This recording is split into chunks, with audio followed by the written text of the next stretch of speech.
வணக்கம் நண்பர்களே.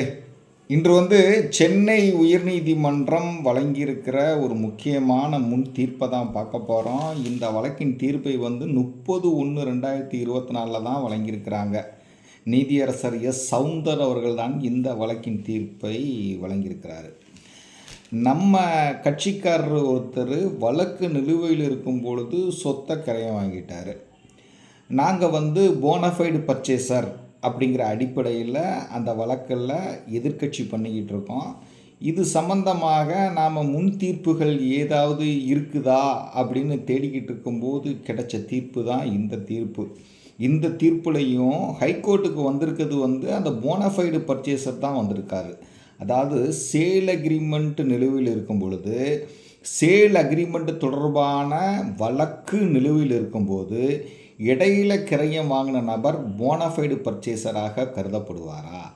சேல் அக்ரிமெண்ட்டில் பார்ட்டியாக இல்லாத ஒருவருக்கு நான் பணம் கொடுத்துட்டேன் அப்படின்னு சொல்கிற வாதத்தை ஏற்றுக்கொள்ள முடியுமா? அப்படிங்கிற பல விஷயங்களை இந்த வழக்கில் டிஸ்கஸ் பண்ணியிருக்காங்க. நிறைய முன் தீர்ப்புகளையும் இந்த வழக்கில் டிஸ்கஸ் பண்ணியிருக்காங்க. இந்த தீர்ப்பு ரொம்ப சுவாரஸ்யமான தீர்ப்பும் கூட. நம்மக்கிட்ட நிறைய பேர்கிட்ட இந்த மாதிரி பிரச்சனை தொடர்பான வழக்குகள் நிறைய இருக்குது. நாமளும் வழக்கு நடத்திக்கிட்டு இருப்போம். நிறைய வழக்கறிஞர்களும் இது போன்ற வழக்குகளை நடத்திக்கிட்டு இருப்பாங்க. எப்போதுமே நாம் வாதியாக இருந்தாலும் சரி, பிரதிவாதியாக இருந்தாலும் சரி, நம்ம பிளைண்ட்லேயும் சரி, ரிட்டன் ஸ்டேட்மெண்ட்லேயும் சரி, ஒரு முறைக்கு இருமுறை நன்றாக யோசித்து நாம் அதை ஃபைல் பண்ணிடணும். ஏன்னா நம்ம போடுற பிளைண்ட்டோ அல்லது நம்ம போடுற ரிட்டன் ஸ்டேட்மெண்ட்டோ தான் கடைசி வரைக்கும் நிற்கும். நீங்கள் குறிப்பாக ஸ்டாம்ப் டியூட்டி சரியாக கட்டலை, பெக்யூனரி ஜூரிசிஷன் இல்லை, இந்த வழக்கில் அவசியமான தரப்பினரை சேர்க்கலை அல்லது அவசியமான சொத்தை சேர்க்கலை, இல்லை அனாவசியமாக சேர்த்துருக்குறாங்க இப்படிங்கிற மாதிரி ப்ளீயெல்லாம் நீங்கள் எடுத்தீங்க அப்படின்னா, அல்லது நாம் ரிட்டன் ஸ்டேட்மெண்ட்டு போடும்பொழுது இது போன்ற வாதங்கள்லாம் நமக்கு வருது அப்படின்னா, அதை ரிட்டன் ஸ்டேட்மெண்ட்லேயே சொல்லி முதல்நிலை விசாரணை நடத்தணும் அப்படின்னு சொல்லி ரிட்டன் ஸ்டேட்மெண்ட்டை போட்டுறணும். போட்டாச்சுன்னா நாம் வழக்கை ரொம்ப டஃப்பாக நடத்தலாம். ஒரு வழக்கில் நாம் தோக்கும் ஜெயிக்குங்கிறது பிரச்சனை இல்லை. ஆனால் நாம் நடத்துகிற வழக்கு ஒரு டஃப்பாக நடத்தணும். நீதிபதிக்கே சந்தேகத்தை ஏற்படுத்துகிற அளவுக்கு ரொம்ப கடினமான ஒரு வழக்காக நாம் அதை கொண்டு போகணும். அதுக்கேற்ற மாதிரி தான் பிளைண்ட்டோ ரிட்டன் ஸ்டேட்மெண்ட்டோ தயார் பண்ணணும். இப்போ நேரடியாக வழக்கின் சுருக்கத்துக்குள்ளே போவோம், உங்களுக்கு ஈஸியாக புரியும். இந்த வழக்கில் கண்ட வாதியின் பெயர் மூர்த்தி. பிரதிவாதிகள் கிட்டத்தட்ட 8 பேர் இருக்கிறாங்க. 1வது பிரதிவாதி பேர் துரையம்மாள். இந்த அம்மா வழக்கு மத்தியில் இறந்துடுறாங்க. அதனால் அந்த அம்மாவோட வாரிசுகளாக 2 முதல் 4 பிரதிவாதிகள் சேர்க்கப்படுறாங்க. இந்த 5, 6, 7, 8 பிரதிவாதிகள்லாம் சப்சிக்வெண்ட் பர்ச்சேசர், அதாவது வழக்கு நிலுவையில் இருக்கும்போது சொத்தை அடுத்தடுத்தாப்பில் கிரயம் வாங்கினவங்க. இப்போ இந்த மூர்த்தி கீழமை நீதிமன்றத்தில் ஒரு வழக்கை தாக்கல் பண்ணுறாரு. அந்த வழக்கில் அவர் என்ன சொல்கிறாரு அப்படின்னா, இந்த வழக்கில் கண்ட சொத்து 1வது பிரதிவாதியான துரையம்மாளுக்கு பாத்தியப்பட்டது. அந்த சொத்தை கிரயம் வாங்கி கொள்வதற்காக நான் 5/3/2000 1வது பிரதிவாதியான துரையம்மாள்கிட்ட ஒரு அக்ரிமெண்ட் போட்டேன். கிரயத்தொகை 9 லட்ச ரூபான்னு ஃபிக்ஸ் பண்ணோம். அன்றைய தினமே நான் 3 லட்ச ரூபா அட்வான்ஸ் கொடுத்துட்டேன். கிரயத்தை முடிப்பதற்கான காலக்கெடுவை நாங்கள் 6 மாதமாக நிர்ணயித்தோம்.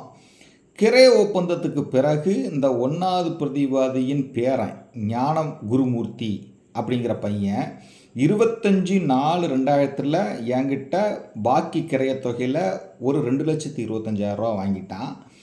அதன் பிறகு 30/6/2000 ஒரு 20,000 வாங்கிட்டான்.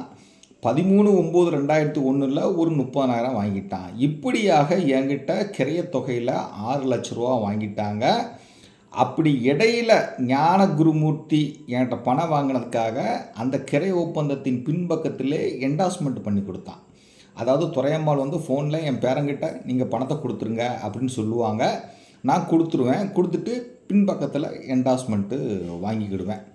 அந்த வகையில் நான் பாக்கி கிரயத்தொகை செலுத்த வேண்டியது ரூபாய் 3 லட்சம் தான்.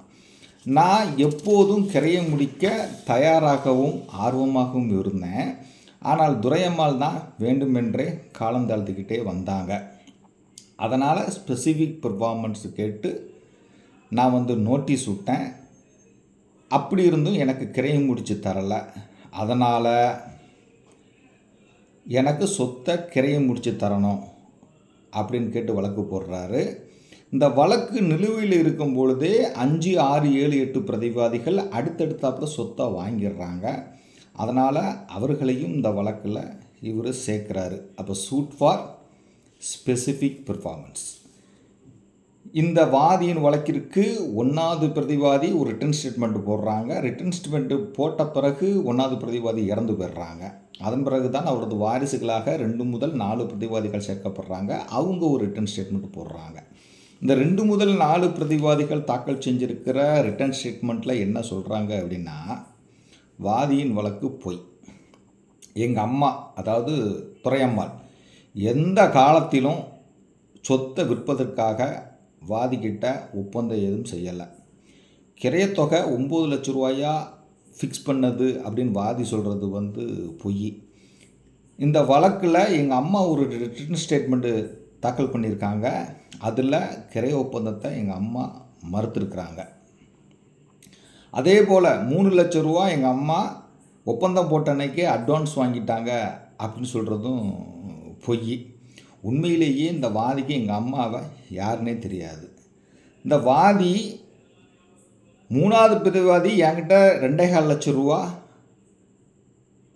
கிரையத்தொகையில் ஒரு பகுதியை வாங்கிட்டு என்டாஸ் பண்ணி கொடுத்துட்டாரு அப்படிங்கிறது பொய். அதே போல் அடுத்தடுத்தாப்புலையும் 3வது பிரதிவாதி தொகை வாங்கிட்டு என்டாஸ் பண்ணி கொடுத்துருக்காங்கிறதும் பொய். அப்படி தொகை வாங்கி கொள்வதற்கு 3வது பிரதிவாதிக்கு எந்த உரிமையும் கிடையாது. ஏன்னா சொத்து எங்கள் அம்மா சொத்து, கிரைய ஒப்பந்தம் போட்டிருக்கிறது எங்கள் அம்மா தான் போட்டிருக்காங்க.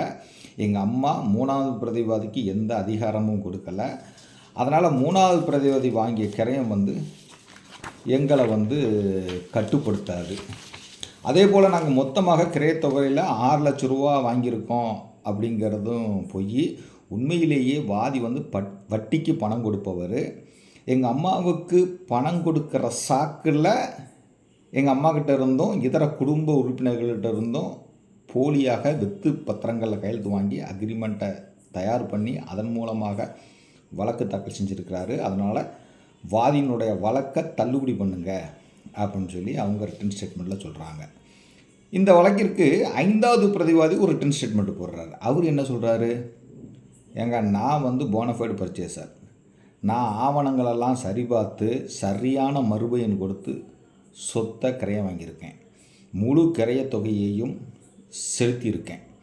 அதனால் நான் போனஃபைடு பர்ச்சேசர். நான் கிரையம் வாங்கினதுக்கு அப்புறம்தான் இந்த அக்ரிமெண்ட்டு குறித்தும் இந்த வழக்கு குறித்தும் எனக்கு தெரிய வந்துச்சு. உடனடியாக நான் துரையம்மாவை சந்தித்து என்னம்மா இப்படி அக்ரிமெண்ட்டு ஒன்று இருக்குதுன்னு சொல்கிறாங்களேன்னு கேட்டேன். அப்போ அவங்க அதை பற்றிலாம் ஒன்றும் பிரச்சனை இல்லை, அந்த பிரச்சனையை நான் முடிச்சு கொடுத்துட்றேன் அப்படின்னு சொன்னாங்க. நான் கிரையம் வாங்கினதுக்கப்புறம் 6-7 பிரதிவாதிகளுக்கு சொத்தை விற்றுட்டேன். அதே போல் வாதிக்கு இந்த வழக்கை தாக்கல் செய்யறதுக்கு லிமிட்டேஷன் இல்லை, வாதியினுடைய வழக்கு லிமிட்டேஷனில் அடிபடுது அப்படின்னு சொல்லி ரிட்டன் ஸ்டேட்மெண்ட்டு போடுறாரு. 6-7 பிரதிவாதிகள் இந்த வழக்கில் எக்ஸ்பார்ட்டி ஆகிடுறாங்க. 8வது பிரதிவாதி ஒரு ரிட்டன் ஸ்டேட்மெண்ட் போடுறாரு. அவர் தான் கடைசியாக கிரையம் பெற்ற நபர்.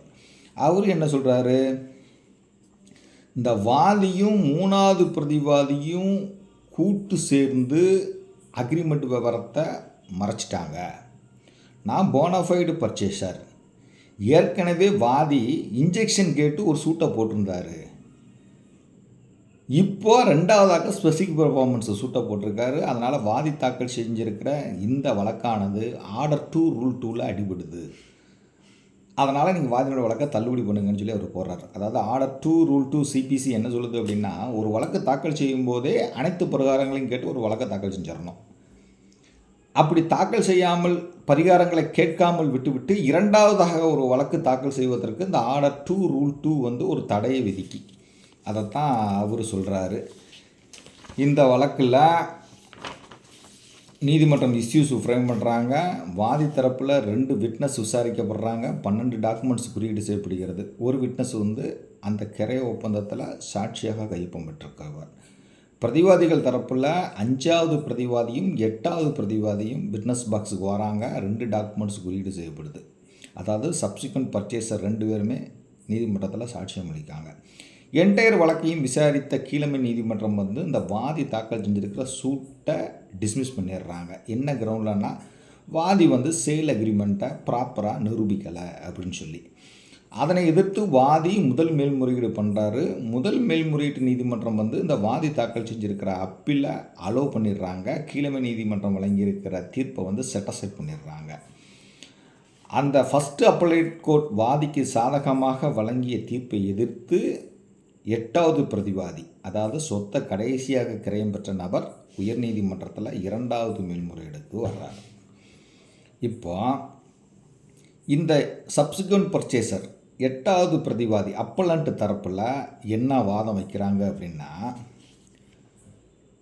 கீழமை நீதிமன்றம் மிகச் சரியாக வழக்கை விசாரித்து சேல் அக்ரிமெண்ட்டை அந்த வாதி நிரூபிக்கவில்லை அப்படின்னு சொல்லி தள்ளுபடி பண்ணிட்டாங்க. ஆனால் ஃபஸ்ட்டு அப்பலேட் கோர்ட் என்ன சொல்லியிருக்காங்க, கிரய ஒப்பந்தத்தை பிரதிவாதிகள் மறுக்கலை, அதனால் வாதிக்கு ஸ்பெசிஃபிக் பெர்ஃபார்மன்ஸு பரிகாரம் வந்து கிடைக்கக்கூடியது தான் அப்படின்னு சொல்லி தவறாக தீர்ப்பளிச்சிருக்கிறாங்க. இந்த 2 முதல் 4 பிரதிவாதிகள் ரிட்டன் ஸ்டேட்மெண்ட்டு போட்டிருக்காங்க. அந்த ரிட்டன் ஸ்டேட்மெண்ட்டில் குறிப்பாக சேல் அக்ரிமெண்ட்டை மறுத்திருக்கிறாங்க. அது மோசடியானது அப்படின்னு சொல்லியிருக்காங்க. அதே போல் இந்த சேல் அக்ரிமெண்ட்டில் பணம் பெற்று கொண்டதாக செய்திருக்கிற என்டாஸ்மெண்ட்டையும் குறிப்பாக மறுத்திருக்கிறாங்க. அப்போது சேல் அக்ரிமெண்ட் அடிப்படையில் ஸ்பெசிஃபிக் பர்ஃபார்மன்ஸ் பரிகாரம் கேட்டு யார் வழக்கை தாக்கல் செய்கிறாரோ அவர் தான் வழக்கை நிரூபிக்கணும். அப்படி கிரய ஒப்பந்தம் உண்மையானது என்று நிரூபிக்க இந்த வாதி வந்து இண்டிபெண்ட் விட்னஸ் யாரையுமே வந்து விசாரிக்கலை. கிரய ஒப்பந்தத்தில் கிரயம் முடித்துக்கொள்வதற்கான கால அவகாசங்கிறது 6 மாதம் போட்டிருக்காங்க. அந்த 6 மாத கால அவகாசம் என்பது 4/9/2000 முடிஞ்சிருது. ஆனால் இந்த வாதி கிரயத்தை பூர்த்தி செய்து கேட்டு நோட்டீஸை 25/12/2000 தான் அனுப்புகிறாரு. அதன் பிறகு 2/1/2001 தான் வழக்கை வந்து தாக்கல் பண்ணுறாரு. எக்ஸ்பயர் ஆன தேதியப்போ 4/9/2000, நோட்டீஸ் விட்ட தேதியப்போ 25/12/2000. அப்போ அந்த இடைப்பட்ட காலத்தில் இந்த 4/9/2000 முதல் எக்ஸ்பயர் ஆன தேதி முதல் நோட்டீஸ் அனுப்பின 25/12/2000 தேதி முதல் கிரயத்தை பூர்த்தி செய்ய இந்த வாதி என்னென்ன ஸ்டெப்ஸ் எடுத்தார் அப்படிங்கிறத வாதி விளக்கலை. அதுக்கு எந்த ரீசனும் சொல்லலை. 5வது பிரதிவாதி முறையாக வில்லங்கம் பார்த்து முன்னாவணங்கள்லாம் சரி பார்த்து தான் கிரயம் வாங்கியிருக்கிறாரு. அப்படி வாங்கினதுக்கப்புறம் 6-7 பிரதிவாதிகளுக்கு விற்றுட்டார். 6-7 பிரதிவாதிகள்கிட்டருந்து 8வது பிரதிவாதி கிரயம் வாங்கிட்டார். அதனால் இந்த 8வது பிரதிவாதி போனஃபைடு பர்ச்சேசர். இந்த வாதி சேல் அக்ரிமெண்ட் உண்மையானது அப்படிங்கிறத நிரூபிக்கலை. அந்த சேல் அக்ரிமெண்ட் அடிப்படையில் கிரயத்தை முடிக்க ஆர்வமாகவும் தயாராகவும் இருந்ததையும் நிரூபிக்கலை அப்படின்னு சொல்லி இந்த இடத்துல 11 தீர்ப்புகளை சுட்டி காட்டுறார். இதற்கு வாதி தரப்பில் என்ன பதிலடி கொடுக்குறாங்க அப்படின்னா, 8வது பிரதிவாதி போனஃபைடு பர்ச்சேசர்லாம் கிடையாது. இந்த வாதி 26/2/2001 பேப்பரில் ஒரு பப்ளிக் நோட்டீஸ் ஒன்று கொடுத்துருக்கிறார். அதாவது பேப்பர் பப்ளிகேஷன் கொடுத்துருக்கார். அந்த பேப்பர் பப்ளிகேஷனில் இந்த வழக்கு சொத்து பொறுத்து நீதிமன்றத்தில் வழக்கு நிலுவையில் இருக்குது, என்கிட்ட அக்ரிமெண்ட்டு என்கிட்ட போட்டிருக்காங்க, அதனால் இந்த சொத்தை யாரும் கிரயமோ எதுவுமே பெறக்கூடாது அப்படின்னு சொல்லி நோட்டீஸ் கொடுத்துருக்காங்க. அதனால் இந்த 5, 6, 7, 8 பிரதிவாதிகள் வந்து ஒரு போனஃபைடு பர்ச்சேசர் கிடையாது. வாதி வந்து சொத்தை வாங்குறதுக்கு 9 லட்ச ரூபாய்க்கு அக்ரிமெண்ட்டு போட்டிருக்காரு. ஆனால் 5வது பிரதிவாதி ரூபாய் 4.5 லட்சத்துக்கு தான் அந்த சொத்தை கிரயம் வாங்கியிருக்காரு. அதாவது குறைவான கிரயத்தொகைக்கு கிரயம் முடிச்சிருக்கிறாங்க. இந்த 5வது பிரதிவாதிகிட்டேருந்து 6-7 பிரதிவாதிகள் ரூபாய் 7,27,200 ரூபாய்க்கு தான் கிரயம் வாங்கியிருக்காங்க. அதே போல் 6-7 பிரதிவாதிகள்கிட்ட இருந்து இந்த அப்பலண்ட் 8வது பிரதிவாதி 8,04,600 ரூபாய்க்கு தான் கிரயம் வாங்கியிருக்காரு. ஆக்சுவலாக நான் கிரயத்தொகை ஃபிக்ஸ் பண்ணியிருக்கிறதே 9 லட்ச ரூபா. ஆனால் இவர்கள் வேண்டுமென்றே குறைவான தொகைக்கு வில்லங்கம் ஏற்படுத்தணும் அப்படிங்கிறதுக்காகவே அடுத்தடுத்து குறைஞ்ச விலைக்கு வந்து பத்திரம் போட்டிருக்காங்க. அனைத்து கிரய பத்திரங்களும் குறைவாக தான் போடப்பட்டிருக்கு. அதனால் சரியான பணம் கொடுத்து தான் நான் கிரையம் வாங்கினேன் அப்படின்னு சொல்லி இந்த 8வது பிரதிவாதி சொல்லுவதை ஏற்க முடியாது. நாங்கள் 6 லட்சம் ரூபா முன்தொகை செலுத்தியாச்சு, பாக்கி 3 லட்சம் தான். அந்த 3 லட்சத்தையும் நாங்கள் கோர்ட்டில் டெபாசிட் பண்ணியிருக்கோம். அதனால் நாங்கள் தயாராகவும் ஆர்வமாகவும் தான் இருக்கோம். அதையும் டெபாசிட் செய்ததன் மூலமாக நாங்கள் நீதிமன்றத்தில் நிரூபிச்சிருக்கோம். அதனால் நீங்கள் இந்த 8வது பிரதிவாதி தாக்கல் செஞ்சுருக்கிற செகண்ட் அப்பீலில் தள்ளுபடி பண்ணுங்க அப்படின்னு சொல்லி அவங்க வாதாடுறாங்க. இருதரப்பு வாதங்களையும் உயர்நீதிமன்றம் கேட்குறாங்க. கேட்டு ஹைகோர்ட் என்ன சொல்கிறாங்க அப்படின்னா, சேல் அக்ரிமெண்ட் அடிப்படையில் கிரயத்தை பூர்த்தி செய்து தர கேட்டு வாதி வழக்கை தாக்கல் செஞ்சுருக்கிறாரு. அந்த சேல் அக்ரிமெண்ட்டை பிரதிவாதிகள் மறுக்கிறாங்க. சேல் அக்ரிமெண்ட் அடிப்படையில் யார் வழக்கை தாக்கல் செய்கிறாரோ அவர் தான் ரெடி அண்ட் வில்லிங்னஸை விசாரிக்கணும். அப்படி சேல் அக்ரிமெண்ட்டை உண்மையானது என்று நிரூபிப்பதற்காக இந்த வாதி தரப்பில் அந்த கிரைய ஒப்பந்தத்தில் சாட்சியாக கையொப்பமிட்டிருப்பவர் PW2வாக விசாரிக்கப்பட்டிருக்கார். அவர் தன்னுடைய குறுக்கு விசாரணையில் நான் கோபிகிருஷ்ணன் என்ற ஆவண எழுத்தர்கிட்ட 20 வருஷமாக உதவியாளராக இருக்கிறேன். இந்த வாதிக்கு ஏற்கனவே கோபிகிருஷ்ணன் தான் ரியல் எஸ்டேட்டு மற்றும் மணி லெண்டிங் தொடர்பான பல டாக்குமெண்ட்டை தயார் செய்து கொடுப்பார் அப்படின்னு சாட்சியம் அளிச்சிருக்கிறாரு. அதுபோக இந்த வாதியின் மனைவிக்கு இதே கோபிகிருஷ்ணன் யார் இந்த PW2 யார்கிட்ட உதவியாளராக இருந்தாரோ அவர் ஒரு டாக்குமெண்ட்டை போட்டிருக்காரு. அந்த டாக்குமெண்ட்டில் இதே PW2 தான் விட்னஸாக இருக்காங்க. அந்த டாக்குமெண்ட்டை காட்டி அவர்கிட்ட சாட்சியத்தில் கேட்கும் பொழுது அது எனக்கு ஞாபகம் இல்லைன்னு சொல்லிடுறாரு. அதாவது வாதியின் மனைவி ஒரு டாக்குமெண்ட் போட்டிருக்காங்க. அந்த டாக்குமெண்ட்டில் வாதி தரப்பில் சாட்சியாக விசாரிக்கப்பட்டவர் தான் ஒரு அட்டஸ்டாக இருக்கார். அந்த மனைவியின் டாக்குமெண்ட்டை குறித்து கேட்கும் பொழுது இந்த PW2 தனக்கு ஞாபகம் இல்லைன்னு சொல்லியிருக்காரு. ஆனால் இந்த சேல் அக்ரிமெண்ட் மட்டும் அவருக்கு ஞாபகம் இருக்குது. அதை எப்படி ஏற்றுக்கொள்ள முடியும்? பொண்டாட்டிக்கு போட்ட பத்திரம் உனக்கு ஞாபகம் இல்லை, ஆனால் அந்த வாதிக்கு போட்ட பத்திரம் மட்டும் உனக்கு ஞாபகம் இருக்கும். அப்போது உனக்கு சொல்லி கொடுத்து சொல்லி வச்சு தான் கூப்பிட்டு வந்திருக்காங்க. அதனால் உன் சாட்சியம் ஒரு உண்மைத்தன்மை இல்லை, அதை நம்பும்படியாக இல்லை அப்படின்னு ஹைகோர்ட்டு சொல்கிறாங்க. அடுத்ததாக ஒரு சேல் அக்ரிமெண்ட்டை நிரூபிக்கணும்னா அதில் கண்ட சாட்சியம் மட்டும் விசாரித்தா போதாது. அந்த சேல் அக்ரிமெண்ட் உண்மையானது, அதன் அடிப்படையில் பணம் பெற்றுக்கொண்டார்கள் அப்படிங்கிறதையும் நீதிமன்றத்தில் நிரூபிக்கணும். ஏன்னா விட்னஸுக்கு நாம் சொல்லி கொடுத்து கூட்டு வந்துடலாம். அதனால் இண்டிபெண்ட் விட்னஸ் யாரையுமே இந்த வாதி விசாரிக்கலை. PW2 அளிச்சிருக்க சாட்சியம் மட்டும் போதாது. அதே போல் இந்த வாதி சேல் அக்ரிமெண்ட்டில் ஞானகுருமூர்த்திட்ட பணம் செலுத்தி என்டாஸ்மெண்ட் வாங்கியிருக்கதா சொல்லியிருக்காரு. ஆனால் அந்த என்டாஸ்மெண்ட்டில் சாட்சிகள் எதுவும் இல்லை. ஒவ்வொரு முறையும் என்டாஸ்மெண்ட் வாங்கும்போது அதில் 2 சாட்சிகள் முன்னாடியில் என்டாஸ்மெண்ட் வாங்கியிருக்கணும். ஆனால் வெறுமனே 3வது பிரதிவாதி ஞானகுருமூர்த்திட்ட இருந்து மட்டும்தான் என்டாஸ் வாங்கியிருக்காங்க. அதனால் அந்த என்டாஸ்மெண்ட்டையும் உண்மையானது என்று இந்த வாதி நீதிமன்றத்தில் நிரூபிக்கலை. அதே நேரத்தில் முக்கியமான விஷயம் என்னென்னா, சேல் அக்ரிமெண்ட் போட்டிருக்குது துரையம்மாளும் வாதியும் தான் போட்டிருக்காங்க. இந்த ஞானகுருமூர்த்தி யாருன்னா துரையம்மாளுடைய பேரன்.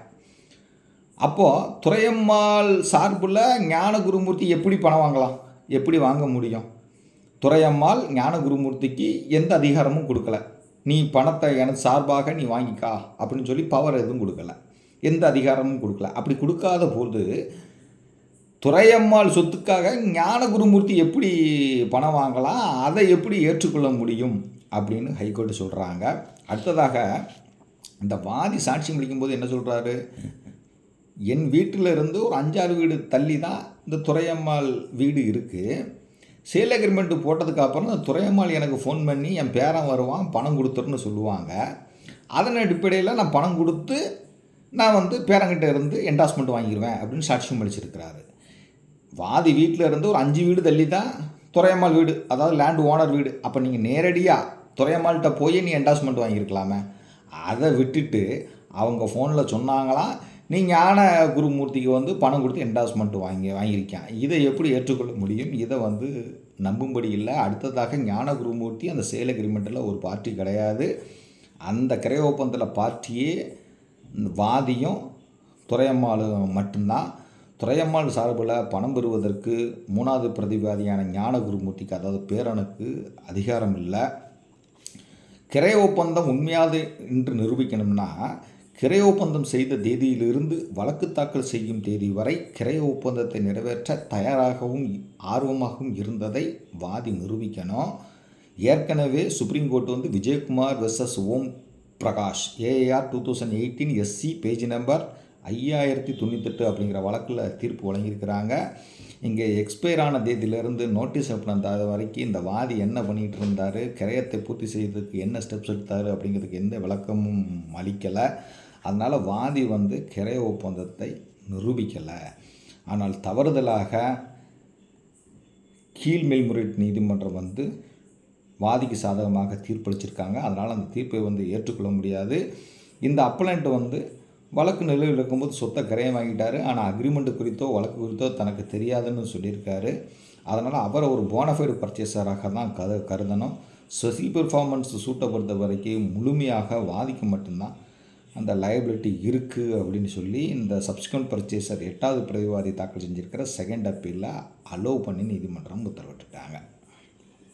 இப்போ இந்த வழக்கு தீர்ப்பிலேருந்து நாம் என்ன தெரிஞ்சுக்கிடணும், இந்த தீர்ப்பில் சின்ன சின்ன முரண்பாடுகள் எனக்கு தெரிஞ்சு இருக்குது. முதல்ல சேல் அக்ரிமெண்ட்டில் கண்ட சாட்சியை கண்டிப்பாக நீதிமன்றத்தில் நிரூபிக்கணுமா, அவரை கூட்டிகிட்டு வந்து கட்டாயமாக சேல் அக்ரிமெண்ட்டை நிரூபிக்கணுமா அப்படின்னு பார்த்தா அட்டஸ்டேஷன் அப்படிங்கிறதுக்கான விளக்கம் transfer of property act section 3ல் இருக்குது, 3ல் இருக்குது.